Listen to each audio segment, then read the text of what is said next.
Au cours de notre histoire, l'humanité a passé à travers plusieurs stages, modes de vie. Durant le Paléantique, il y a 2,9 millions d'années à 12 000 ans, nous fûmes nomades, des chasseurs-cueilleurs. Durant l'Antiquité, de moins 3000 à 476, nous pratiquâmes l'esclavage. De 476 à 1492, nous connurent le Moyen-Âge et son servage. De nos jours, nous vivons sous le capitalisme qui touche, d'après l'auteur de ce texte, à sa fin. Voici le thème central de ce texte, comme de tous ceux à venir. Avant de discuter des questions suivantes, par quoi remplacer le capitalisme? Combien de temps nous reste-t-il sous ce système? Pourquoi il s'effondra? Pourquoi à présent même est-il à court de souffle? Pourquoi le dysfonctionnement est-il fatal? Comment le passage s'effectuera? Je désire souligner que les modes de vie évoqués brièvement plus haut furent, les uns des autres, radicalement, absolument, complètement différents. L'homme nomade ne fut pas ce qu'il fut en tant qu'esclave, ni ce qu'il devint lorsqu'il fut serf, ou ce qu'il est aujourd'hui en tant que consommateur. Le passage d'une époque à une autre a réclamé du temps, des efforts, de nouvelles règles, valeurs et une nouvelle morale. Cela ne s'est pas accompli en un tour de main, et certains ne furent capables de s'adapter, mais leurs enfants les remplacèrent. L'une de nos plus grandes révolutions fut le passage à la sédentarisation, il y a 12 000 ans. L'homme d'un coup cessa d'être nomade, de voyager au cours des saisons, d'occuper un lieu puis un autre, mais s'établit définitivement en un endroit et fit naître des villes. De nouvelles règles virent le jour, telles la propriété et les moyens d'échange, l'argent. Elles devaient être défendues. Des guerres de plus en plus mortelles virent le jour, avec des armes, des machines de plus en plus funestes. Durant l'Antiquité, les hommes étaient soit libres, sui iuris, ou esclaves, alieni iuris. Durant le Moyen-Âge, ils vivaient et travaillaient sur une terre sans pouvoir changer de condition. À cette époque, pas de petites vacances à l'autre bout du monde.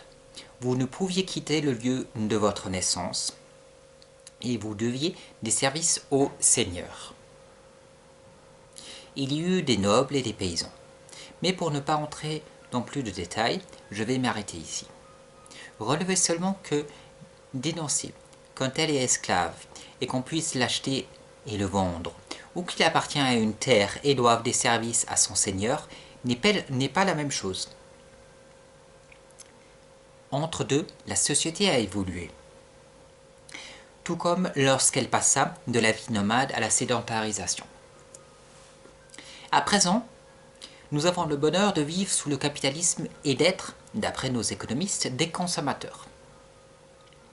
Comme le consommateur est supposé travailler un peu, sous notre système, il y a des employés-employeurs. À l'avenir, sur ce point, résidera l'obstacle. Mais nous allons y revenir, développer la question en détail lors des prochains textes.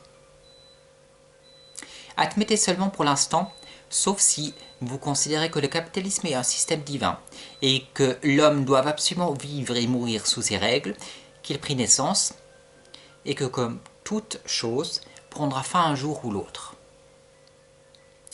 Nous le maintenons coûte que coûte, mais il s'effondre tout de même. Lorsque j'évoque la question, la plupart de mes interlocuteurs comprennent que nous avons passé à travers différentes époques et que la nôtre, tout comme celles qui nous ont précédés, prendra un jour une fin. Certains vont plus loin et sentent d'instinct que quelque chose ne tourne pas rond, que nous allons tout droit contre un mur, que les choses ne peuvent se poursuivre ainsi. Mais par quoi remplacer notre système? Devons-nous souhaiter ce changement ou faut-il souhaiter la prolongation de notre système actuel? Combien de temps nous reste-t-il? Le changement se passera-t-il en tout sort ou faudra-t-il un incident comme une troisième guerre mondiale? Ne pouvons-nous prolonger notre système? À toutes ces questions et à bien d'autres, je vais répondre par la suite.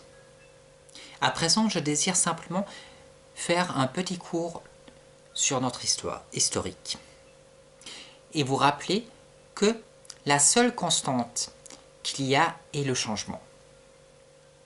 Le nouveau système, d'après l'auteur de ce texte, est une économie basée sur les ressources telles que définies par le Zeitgeist mouvement.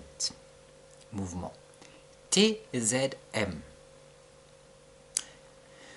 Nous en parlerons par la suite.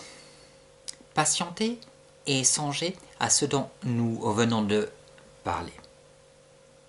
Si la curiosité vous pousse et que vous ne pouvez attendre, libre à vous de consulter le Zeitgeist Movement et de découvrir par vous-même ce dont nous allons parler à l'avenir.